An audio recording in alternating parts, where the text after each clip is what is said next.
Welcome in, everyone, to the evolution of health, wealth, and healing. I'm Joan Kaler. I'm your host.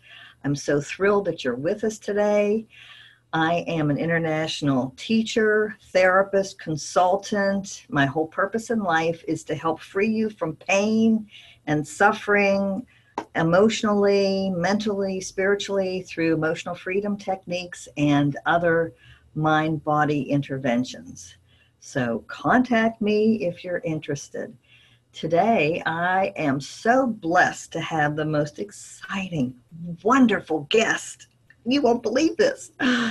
Dr. Craig Weiner has graciously joined in to talk about how he and his partner and wife, Alina, have put together this fantastic program on emotional freedom techniques and matrix reimprinting. So first thing I want to introduce is Dr. Weiner, Craig. Thank you for joining us. Craig is just fine. So fun to be here, Joan. You're rocking the world with this show. It's fabulous. Oh, thank you so much. I'm trying to get the word out there to tell people what works. I think that's important. This is what works. Tell everyone a little bit about yourself. Who are you and how did you get interested in EFT? Well, that's a big question, and there's a lot there, so I'll try to keep it short. So who am I? Right, how do you answer that? I'll give some categories just because it's easy that way. So I'm a chiropractor. I've done that for going on 30 years. I'm an EFT and matrix reimprinting trainer. Been doing that over the last multiple years, along with my wife, Alina Frank. I'm a practitioner, coach, mentor, supervisor. I love to teach. It's my passion. I love EFT and different energy psychology modalities. And like you, I'd say we're both in the same boat. We're here and we're driven by a passion to serve. We're driven by holding place for people to transform their lives and to let go of suffering and to create the life that they were meant to live and know that they can live, but forget sometimes because of the circumstances, their health, their relationships, their work, and we remember that. So I think we serve as mirrors and safe places for that to happen in and maybe catalyze that. So that's like the doingness part. I would say that also I try to walk my talk and live what I preach so that in that way I can be a model or at least something that people can point to and say, you know what, if he's doing it, maybe I can, that kind of a thing. Not for the ego, but just because that's, I think, what we were meant to do. And right. Many of us grew up without those kinds of examples of seeing somebody doing the work that they love, having a relationship that's over the top, wonderful. And I think sometimes for me, when I had examples of that, that helped reinforce for me that it was possible. So I do my best to walk authentically that way. As far as how I found EFT, I was very, very skeptical. I'll be very honest. I poo-pooed it. The story I've told is back in, this is maybe 15 years ago, I first heard about EFT from Dr. Mercola's website, right? Joe Mercola has like the #1 alternative and complementary health website on the web. And it was growing and growing, and I was a regular subscriber. And all of a sudden, one day, he started talking about this EFT tapping thing, right? And right about the same time, he was also starting to sell a lot of products and nutraceuticals and things, which are fine. But the way that he was promoting this tapping to help with headaches and pain and PTSD and relationships problems and financial problems. And I was just like, Joe, I know you probably got your finger in this pot somehow. And you know what? It's like, fine, let somebody else be, the dupe on this one. And I put it to the side. So I really did. So I just really ignored it. And at that time, I had moved to Whidbey Island, which is in the Pacific Northwest, where I live now. It's a magical place. And as a chiropractor, I had always put on educational programs introducing my patients to different types of complementary healthcare. And I would have acupuncturists and homeopaths and all kinds of different providers come in. And being in a new place, I didn't know a lot of the providers, and I hadn't seen many of them speak. I had lived in Berkeley Berkeley area before that, in California. So I knew hundreds of providers and amazing presenters. And suddenly I was in a place where the presenters maybe weren't so good, and I was just feeling a little awkward. And how do I do this presentation thing with good quality presentations for my patients and the community? And right about that time, there was a wonderful opportunity that Bruce Lipton and Rupert Sheldrake had come to the area near Seattle and done a weekend.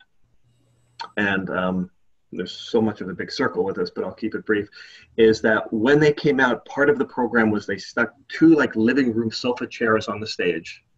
They sat down and just had a conversation like they were meeting in front of a living room fireplace with a glass of wine and just talked to each other. And there were just, maybe 500 of us just listening in to the living room chat. And I said, that's what I'm going to do. I'm going to go ahead and I'm going to just create these, what I ended up calling transformational dialogues and conversations. And that way I could be in the conversation, I could direct it or lead it or back off and just shut up and while the person spoke if they were interesting and inspiring. And that just felt like the right way to do it. So I decided I'm going to do that. And it's funny because I told Bruce that day, I came up to the stage, I said, you are fabulous, and someday we're going to share a stage. Now, we haven't actually been on the same stage, but I've interviewed him multiple times, so we've shared an audio stage, which was a dream come true for me and Rupert as well. But anyway, because I did for years what you're doing right now, so I love interviewing. Anyway, long story short, I decided, you know what, first one, I'm going to try something for this dialogue that I know nothing about. I'm just going to kind of break with tradition. I'm not going to bring healthcare paradigm that I know or technique that I know anything about. And I started thinking, what about that EFT thing? I really don't know anything about it. I poo-pooed it. I didn't really give it an honest shot.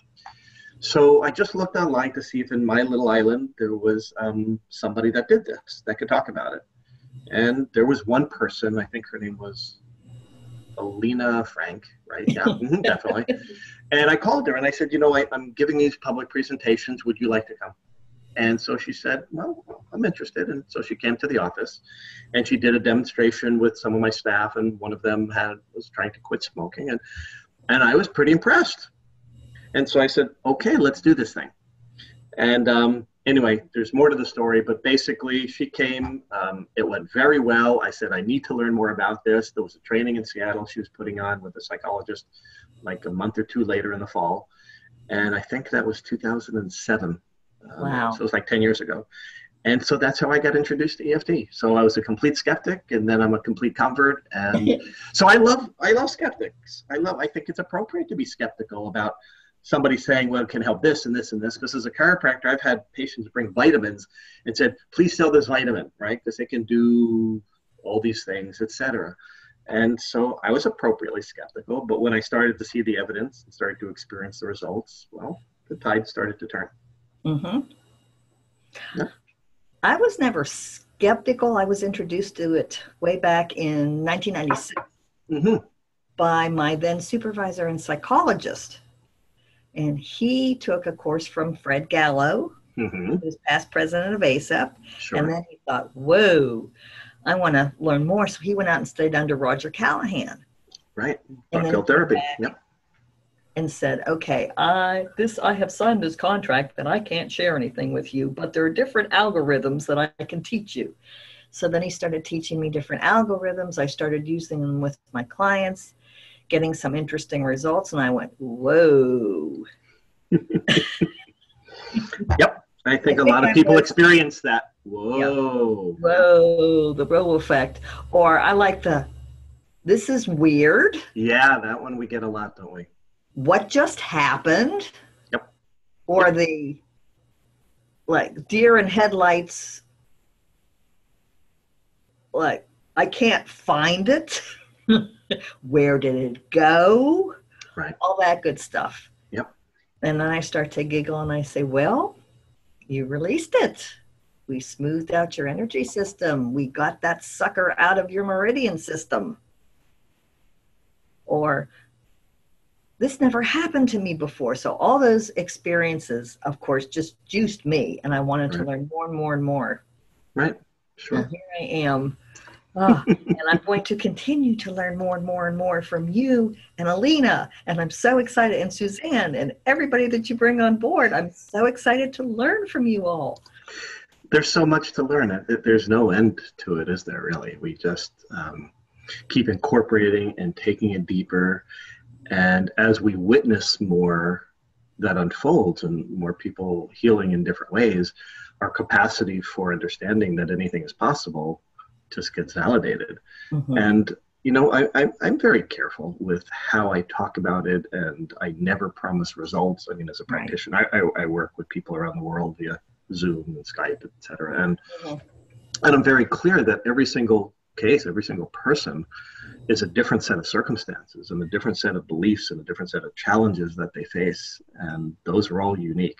So I never make promises or guarantees because everybody has their own timing. Right. I think that sometimes as practitioners, we so dearly want people to achieve the changes that they want. But we can't have an attachment because sometimes it's not safe for too much change too quickly. Sometimes they're not ready or prepared for that. They're not resilient enough to be able to make those big changes that quick. So we really have to keep our expectations, our hopes and desires put to the side, for that. And everybody has their own timing. I've seen people have miraculous results in a single session, and other ones that have made huge changes over 3 months and 6 months and a year. And that's appropriate for them. So I think we have to be careful about our expectations or promises or hopes as a practitioner. You bring up so many good points, such wisdom in that, yes, individual results do vary. Sure. That's with anything. And sometimes EFT doesn't work for some people. Mm-hmm. Yeah, and it's hard to know. I find a lot of times people think, well, my issue's not emotional. Oh. Right? I've got a physical condition or whatever. A story I often tell on myself is early on in my relationship with Alina, I was working out in the yard, and I'd been working out all day, and I came in basically bent over, kind of limping and obviously grimacing in pain. And she's like, "Are you okay?" And I'm a chiropractor, so I know how to take care of my back. It doesn't freak me out. It doesn't scare me. It was just like, oh, I just need to lie down, get some ice, do my stretch, right? And she's like, well, do you want to tap on that? Now, you got to understand that as a chiropractor for at that point, 15, 20 years into it and well-established and know what I know, it's like, that's my niche, right? If anything I know about is back pain. But we were pretty early in the relationship, so what was I going to say? No, right? No, we're not going to do your tool, because she had come from tapping way before I did. And so I said, it's not an emotional issue. I spent all day in the yard digging and doing what I was doing. So I know what I did. I know what I need to do for it. But if you want to tap on me or whatever, then I'd be happy to, honey. Right. So I'm starting to tap. And even though I've got this back pain and it's sharp and it's stabbing and it's spasming, and yeah, even though it's a really annoyance because I got a lot more to do, right? And I've got a lot more on, there's a lot of pressure that I got to get this all done. I'm selling the house. And at that time I was going through selling a house from a divorce and personal. Anyways, I'm sitting there. It's like, yeah, I have so much to do, and I'm like the one that's responsible for doing all of it. I'm the one that has to get it all done. I'm the one that's been like having to do all this hard. And like the more I was into it, the more and more I was quite angry. And as I was feeling really pissed about having this back pain and the responsibility and the pressure. And so, we only tapped for probably 10 minutes. And she said, all right, check in on your back. And I stood up straight and there was no pain. And excuse me, but I said, oh, yes. What do I do now on Monday when I go see patients? How do I know if their back pain's coming from what they did physically, from some emotional reaction, from something in between? And so there was that kind of light bulb moment of, I don't know. Maybe I'll never know. Maybe for everybody it's some combination. And maybe I just have to have an approach that deals from multiple perspectives. So that was kind of a light bulb moment for me, that physical pain could be a direct result of negative emotional intensity that manifests as very real physical pain. I think that the word psychosomatic is both appropriate, but also been vilified in the sense of psyche, soma, mind, body. Everything is a mind-body reaction. you can't have a negative thought if it doesn't lead to an emotion that then leads to a physical response and stress hormones and then pain, inflammation. So those things are wired and interconnected so intimately that physical, emotional complaints and symptoms are tremendously intertwined and almost impossible to separate. Yeah.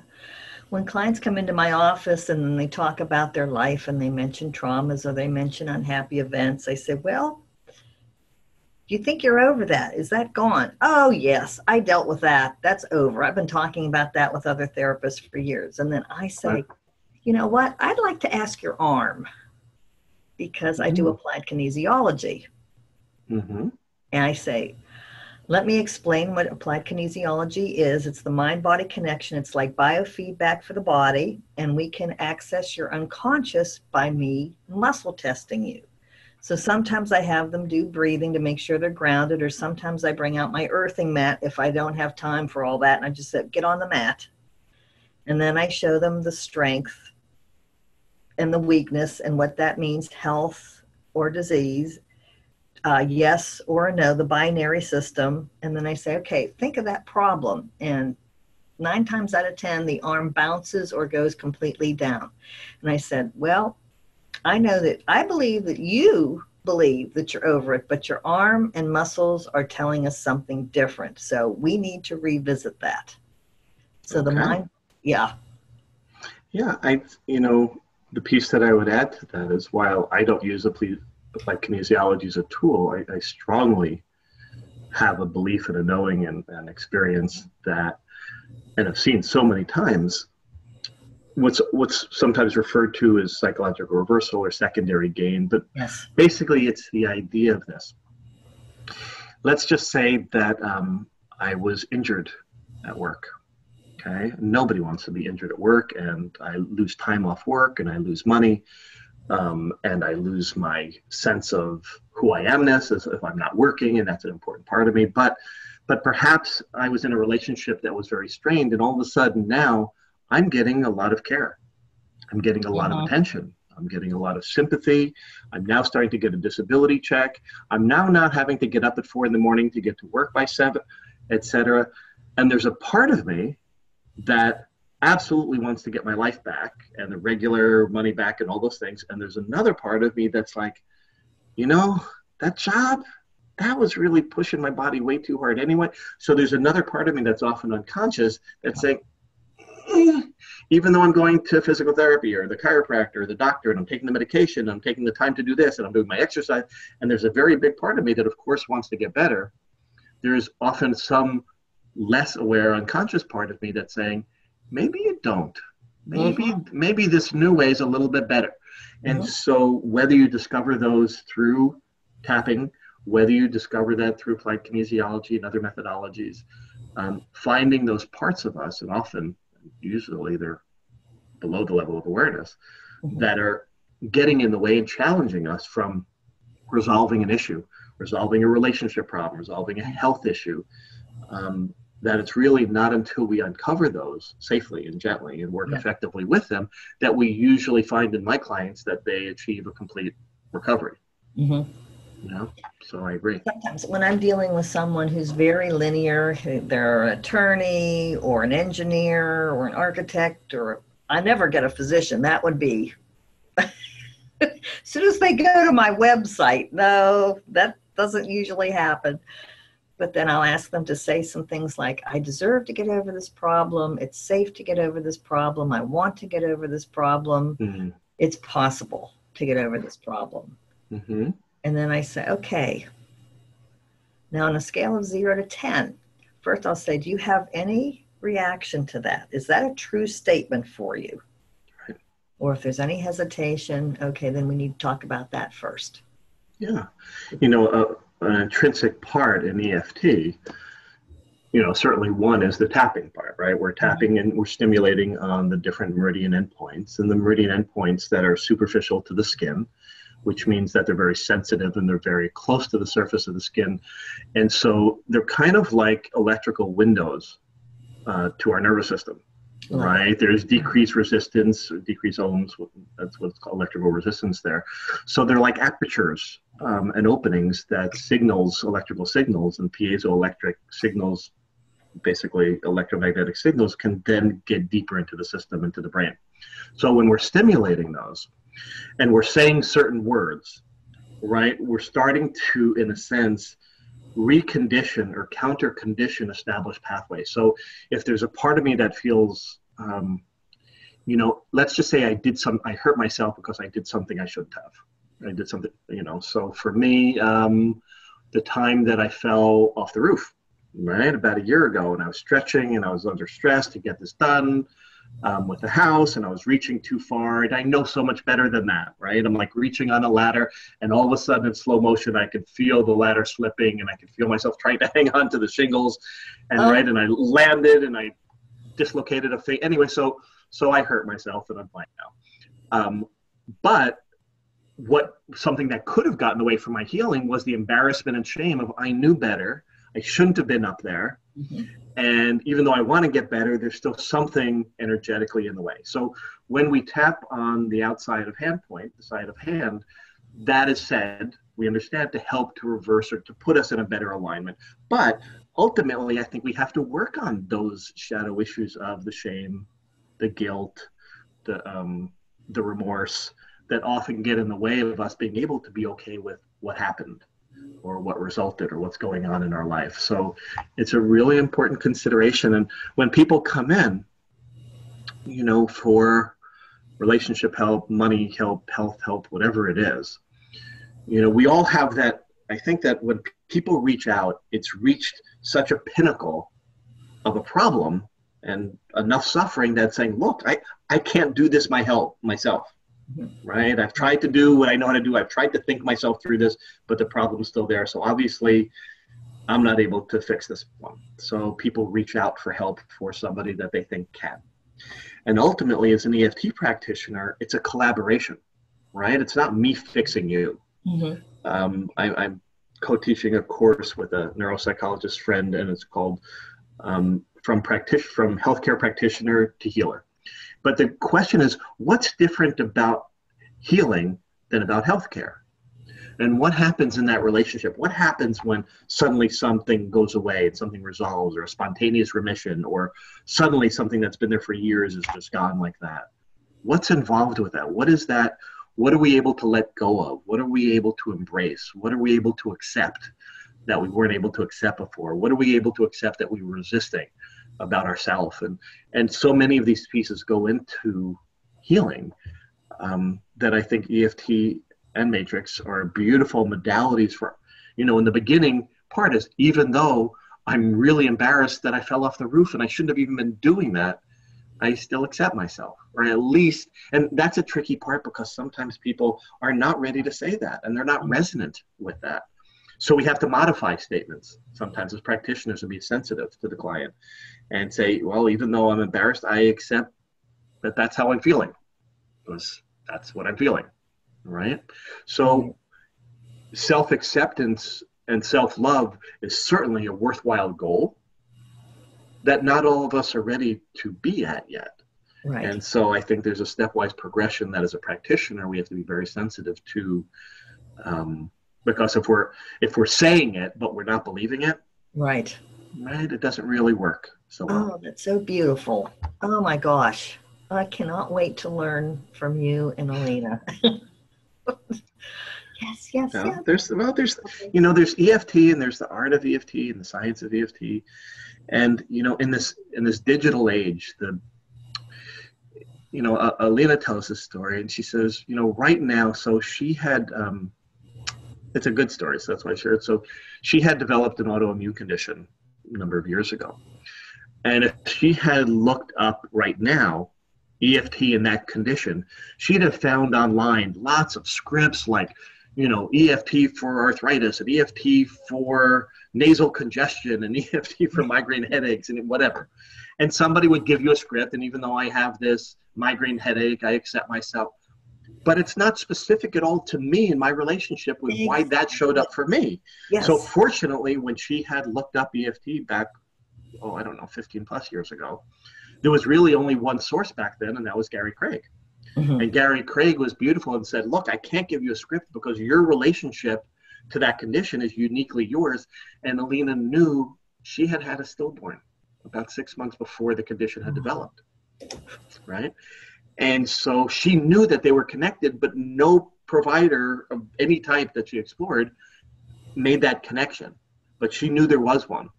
And anyway, she ended up finding EFT. She ended up tapping on all the different traumas and stresses related to that, tapped every day until basically the condition was resolved.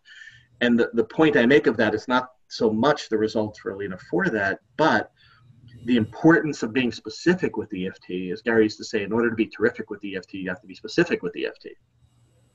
So when a person is using tapping, we can often start off with, if I'm having some physical pain, I could just tap on the pain, and that can help a little bit. It does with my chiropractic patients. Mm-hmm. And then I say, if you really want better and more permanent results, we're going to have to start tapping on the emotions related to it. So how do you feel about this pain? How do you feel about not being able to work? How do you feel about not being able to lift up your grandchild? How do you feel about how it's affecting the intimacy in your relationship? How do you feel about it with relation to work and experiences related to that? And so as we start to dig deeper to this, we feel things and have things because of specific reasons and events that have happened in our life. In other words, our future is usually just a repetition of our past unless we heal or transform or integrate those negative past experiences. So EFT ends up being very individual and mm-hmm. very personal and very unique to each person. And that's what I tell people when I read things on Facebook, or I hear stories about, I went to this practitioner, I went to that practitioner, or I tried this tapping thing and it didn't work for me. Mm-hmm. Please, you tried global tapping. You just tried the surface tapping. You didn't get down to the specifics. But they don't know that because that's what they're seeing out there in YouTube land.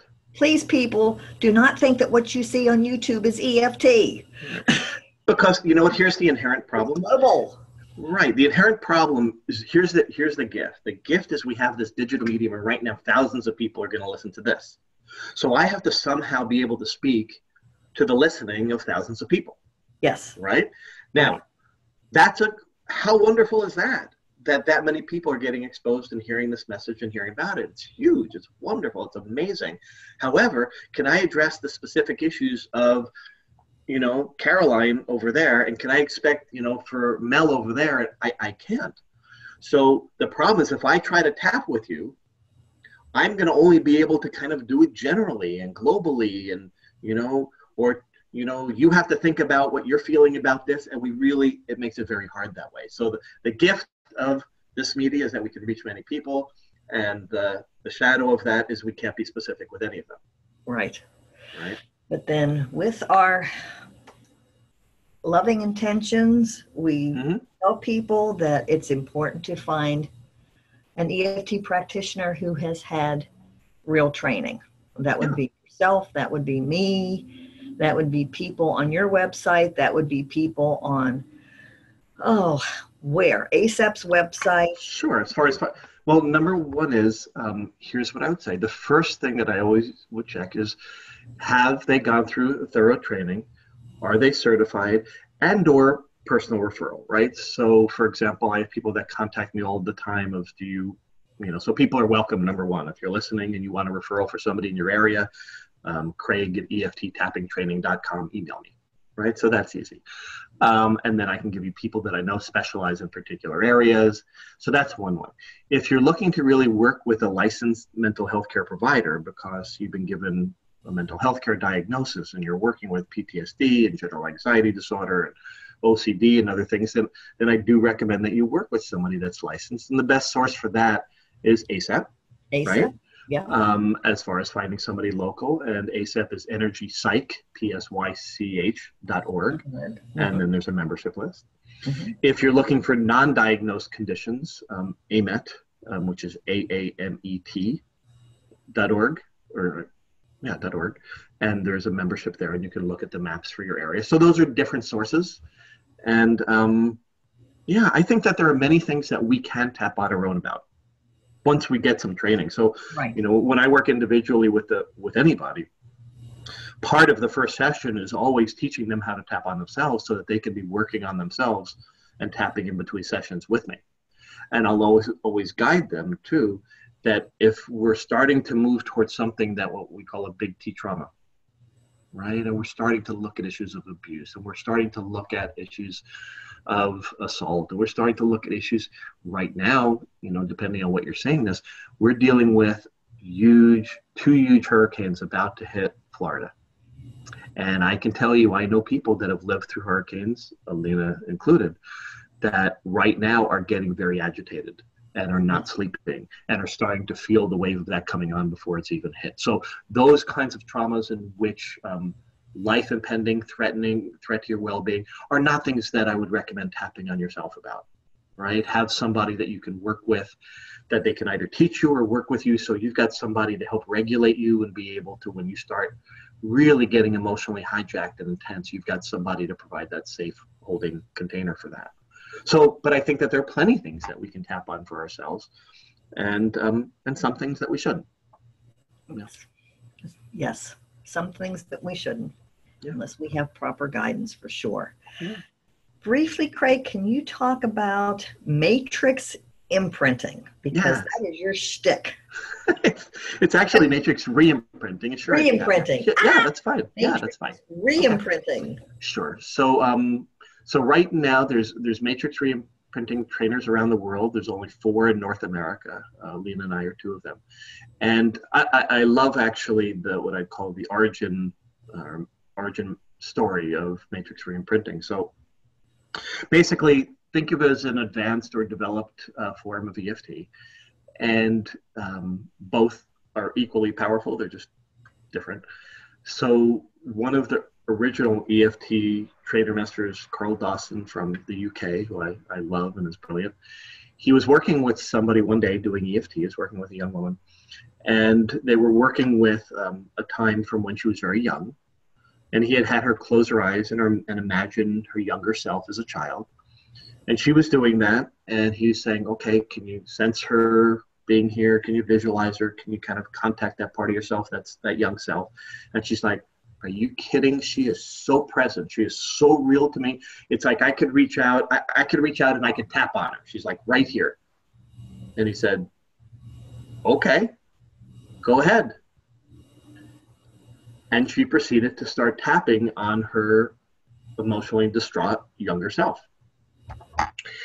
Now, that brilliant moment that has led to the development of matrix reimprinting wasn't like, let's create a new technique that combines EFT and NLP and timeline therapy and internal family system and really comprises a memory reconsolidation technique. Carl didn't do any of that. And yet it does all of that. And so you'll have people that'll come from IFS and timeline and NLP and EFT, and it's like, that's part of what we do, and that's part of what we do, and it just naturally unfolded. And so what matrix reimprinting does, on one hand, we use concepts of the matrix or the field. So there's an element of quantum physics that we work with in morphic fields from Rupert Sheldrake. We use elements of heart math because the reimprinting part, which I'll mention in a moment, takes elements of heart math. We use elements of visualization. In a sense, it's a very light trance work that we're doing because we're tapping on different finger points. So there's many pieces that are integrated into matrix reimprinting. And what we find it especially useful for is working with trauma.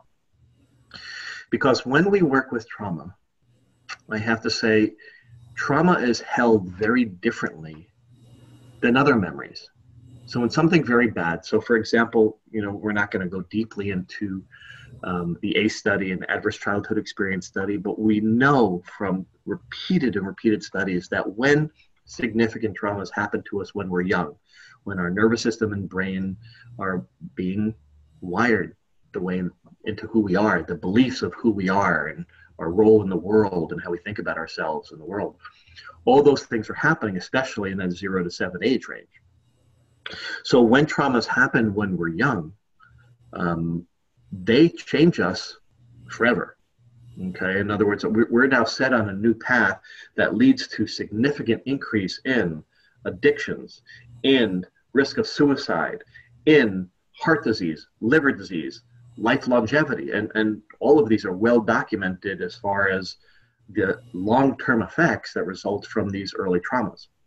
And the funny thing is most people think, well, I didn't really have that bad a childhood. I didn't have a trauma. Well, that's, the analogy I'll often say with that is, you know what? If you were walking with your mom at 50 years old and she's still around and you're walking through the mall and all of a sudden you turn around and mom's not there, you're thinking, she probably went to the restroom. Okay, she'll find me in a minute. I'll just sit here and wait here. Not a big deal. But if you're 4 years old and you're with hundreds of people holding hands and all of a sudden she's not there, all of a sudden you are alone, you are scared, you are frightened, you don't know what's going to happen. It actually feels life-threatening to you. And that is a trauma that is wired that then sets beliefs that are things like, I can't trust people. You never know what's going to happen. Bad things happen, right? So all kinds of beliefs about what did I do wrong? Did I do something wrong that this all happened? And those things get set deeply. So when we work with matrix reimprinting, the advantage of it is that it's what we call a dissociative technique. It's a gentle technique. So rather than when we're tapping feeling all the anxiety and fear of a 4-year-old being abandoned, because that's what it feels like, but by separating and tapping and working with, we're going in and we're connecting with what we call our echo, or that part of ourself that's kind of frozen in time that happened to that trauma. So the part of us that gets traumatized to protect us and save us kind of blips off, dissociates and separates off from us and continues to live in our field the rest of our lives until it's integrated back in. So imagine that I'm walking through life and I have the 4-year-old that feels abandoned, and I have the 7-year-old that feels like he's never going to be good enough, and I've got the 6-year-old that feels like that no matter what he does is wrong. And now I'm living my life in my adult world and my relationship with these feelings and through these filters of not good enough, feeling abandoned, never going to get it right. And my work and my relationships and all those things are seen through those filters. Yes. So when we work in matrix reimprinting, we purposely dissociate ourselves. We then come and meet our younger self. We connect with them. We tap with them. We resource them. We give them the worldview of what we have now, a bigger meta perspective of, oh, you know what? You didn't do anything wrong. Are you kidding? That was not your fault. But that 4-year-old didn't know that then. Yes. So we resource them, and just magical healings happen in matrix reimprinting. And then at the end, when that younger self is feeling whole and okay again and happy again, then we do a type of process where we reimprint it into our body, send it out to the field. In a sense, we use the steps of memory reconsolidation to rewire and transform that learning, those decisions, those attitudes that were created then, and transform them into something different. It's not that the event didn't happen, it did, but we rewire, in a sense, the way that we perceive it, feel about it, what we learned about it, what we decided, the attitudes and beliefs that were formed by that. So it's truly remarkable. It's an amazing technique. Well, I'm coming to Florida in March to learn this. Okay, good. And amazing. Yeah. And people are asking, a lot I get, does EFT help this, or matrix help this? And there's only been 2 studies for matrix reimprinting, but for energy psychology and EFT, there's hundreds of case studies. There's hundreds of case studies. There's, for energy psychology techniques, most of which is EFT, some TFT, and a few others. There's over 50 randomized controlled trials. There's 40 outcome studies with like 98% effectiveness. There's been 4 meta-analyses, 5 systematic reviews. And we're looking, just this year, we're getting the VA listing EFT as at least a level 2, which means that EFT is safe for working with veterans and PTSD. We're seeing Kaiser Permanente journal starting to give, really starting to warm up to EFT. So we're seeing these changes. We're seeing EFT come in schools. We've got studies with EFT on anxiety, depression, academic performance, addictions, phobias, pain, stress, OCD, food cravings, weight loss, trauma and PTSD. And you know what? And so when I first heard about this, and I said, now come on, give me a break. How can one thing do all of those? The breakthrough moment for me was, okay, if stress, can you understand, Craig, that stress can alter or affect your health?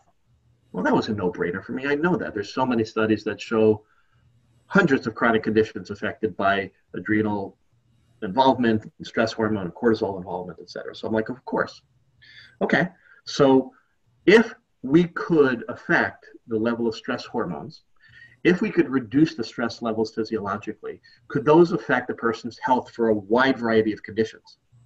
Well, stress can help to promote or cause, or at least increase so many of those conditions. If we decrease the stress hormones, can we affect all those?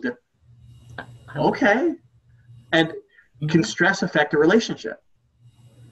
Well, duh, right? I mean, who doesn't know that? Can stress affect your workplace satisfaction? Can stress affect your spiritual path? So all of a sudden, when I started to look at the stress pathway and really started to look at the research and understand that, I was like, so basically, if we can reduce stress levels, anything that stress worsens, if we can reduce the stress, then that can help those. Well, no wonder they're saying that EFT is helping, and they're finding results on all these different phases of life and arenas. So for me, that was a real turning point, but it took a while to really get that and understand that. And then, of course, because I'm a neuroscience geek, I love like looking deeper at it. And now we're starting to get our first MRI studies this past year are starting. We're seeing EFT affecting gene expression. We're seeing EFT affect cortisol production. So we're starting to now get the science to see, well, how does this weird looking thing work in the body? And that's really exciting. So exciting for me, because for the last 20 years, I've been saying, I want to do this, I want to teach this. And people have been traditional associations have been going, yeah. But now that the research has come out, people are starting to pay attention. It's helping, isn't it? It's helping. So that's actually why, I mean, that's the motivator why we started. So hopefully within the next 3 to 6 months, you will see the launch of The Science of Tapping, the documentary. Oh. So we started 5 years ago, motivated by exactly this. In other words, there's not really a lot of, when somebody comes in to see me, whether it's a chiropractic patient or an EFT client, and they want to share it with their husband, who's an engineer, or they want to show it to their doctor or their therapist or their psychologist, there wasn't like an easy way to show them. And they didn't feel, comfortable with maybe explaining it. It's like, I don't know, it's just like this weird thing, and you do this and you tap on that and it helps, it rewires this, and not everybody's so verbally adept at explaining EFT. And so we said, you know what? We need to do something about it. We need to create something. So the scienceoftapping.com, we're still in our, we're helping to get it funded, and we're now everything is filmed and at the editors. We have people like Joe Dispenza and Fred Gallo and Peter Stapleton. And, you know, we have all these people interviewed to basically create something so that people can have something that they can give to their doctor, their husband. If they're a practitioner, they can plug in the science section for 10 or 15 minutes and help to explain what the science is showing. So that's very exciting. And that's a labor of love that I never thought I'd be a documentary film producer person. Well, thank you to you and Alina and Suzanne and everyone on your team for leading us forward. Because you truly are pleasure. Movers and shakers in this and tappers. Movers, shakers, and tappers. Shakers and tappers. Craig, this has been sheer joy. Absolutely fascinating. You have given your time, and the website. Give the best way to contact you again. Yeah, so we do a lot of things, but what I would say is to find out about trainings and workshops, and on the site is every, just about, we try to keep updated all the EFT research, and I give like short summaries of the research. So if you go to EFTtappingtraining.com, you've got hundreds of blogs and audios and interviews and videos and the research. So that's a great way, and check the calendar because we're going to the UK, we teach on the East Coast and West Coast of the US and Canada, Toronto. Anyway, so you can look at upcoming workshops there. If you're interested in the movie and getting updates, scienceoftapping.com there. And if you're a practitioner that already has an EFT background, and you're interested in learning about trauma, we also teach twice a year an online training on trauma called tappingoutoftrauma.com. We look forward to having you be a part of that, Joan. Say it a little slower again. Tappingoutoftrauma.com. It is. Thank you. Okay. I can talk fast. I'm taking it, people. I'm taking it. So anyway, there's lots of ways to play. We have so we have a Facebook group. It's basically, Facebook and EFT workshops is kind of the URL at the end of the Facebook, but you'll have some of those links and things on this. I'm going to have it all on the graphic. Yeah. Anyway, lots of ways to play and tap and play. And again, you're welcome to contact me, whether it be for a consult or a referral or just some direction on finding more information. And I'm always happy to help with that. Yay. And of course, if anybody needs to get a hold of me, I'm everywhere on the planet too. JoanKaler.com. That's it. Go there and you'll find me. It's great. Always. And easy to remember. Yes. Easy. Yeah. Well, I actually got interested in computers in the late 80s. Got my first computer when I went to graduate school in 91. And then I'm a geek. I'm a therapist, speaker, counselor, consultant geek. Got the JoanKaler.com in 94. I had my first website in 94. Mm-hmm. People were even conscious of the power of the internet and what early adopter. Good. So, .com is mine. Yeah, nice and simple. Yeah, that is important, because I hate to even say this, but there's, as a practitioner, there's both the most important part is being of service to our clients and doing a good job.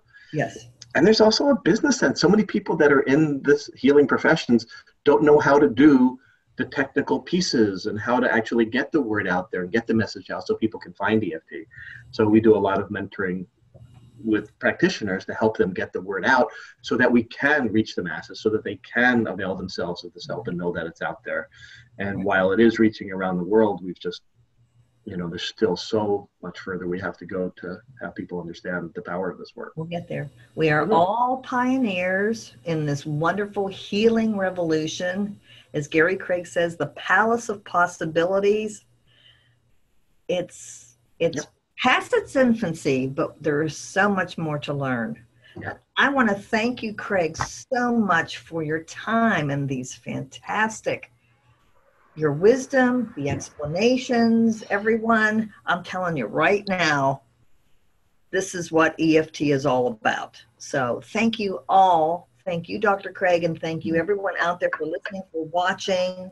You have our contact information. We want to wish you well. We want to wish you health and happiness and abundance. It's all there for you. So keep tapping. And on that note, I'm going to say goodbye.